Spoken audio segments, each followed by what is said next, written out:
Tarrezeta zein da? Ardi gaztakrema, intxaurra garrapinatuekin. Eta oso gaixak hamen ditugu, danetik pixkat. Hau, danetik pixkat, baino errez, beti bezala. Ardi gazta keetua, esne gaina, gaztakrema, azukrea, intxaurrak, masustak, gurina eta, limoi pare bat. Dana garra, bida.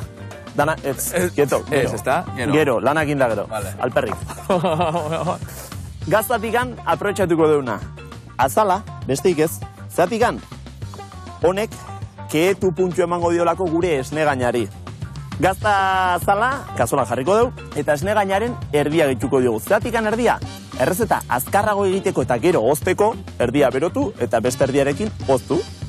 Eta pikin bat epeltzarekin nahikoa da.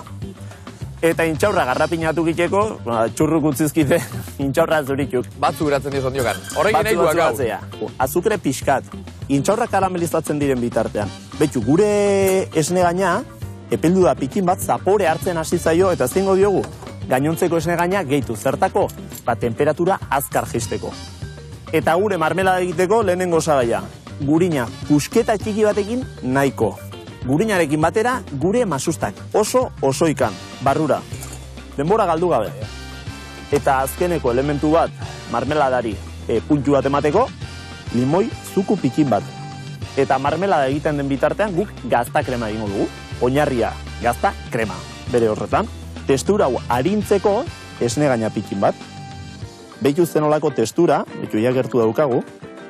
Testura listo, zaporea falta zaigu. Ze modu erresa gazta krema zoragarri bat eiteko. Botako dizkiogu azukre koiarakatxo batzuk. Eta gatza pikin bat. Zapore ketu hori potentziatzeko.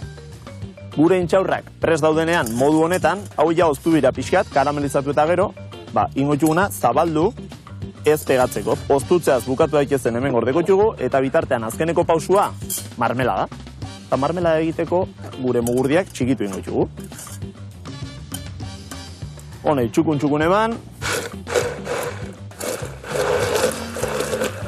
Modu honetan daukan momentun, platera eratzeko une eritxi da. Listo. Nik platera hau, miresten dudan sukaldari baten tankeran prestatuko dut satxa, beak esaten dio tarta dispersa, esaten dio platero honi. Keutarteko lan ibiltzen. Gure disperso xamarri biltzen eta marmelada pikin bat. Gure intxor garrapinatuk, gure gaztaren xafla txiki batzuk, politia geratzeko, zelako, usai, eharra, ardi gazta krema, intxaurra garrapinatukin. Brutala. Bueno, eta entzun dugu, bibikotiak adituak diazela postrik itxen. Ikusi biko da? Ikusiko du.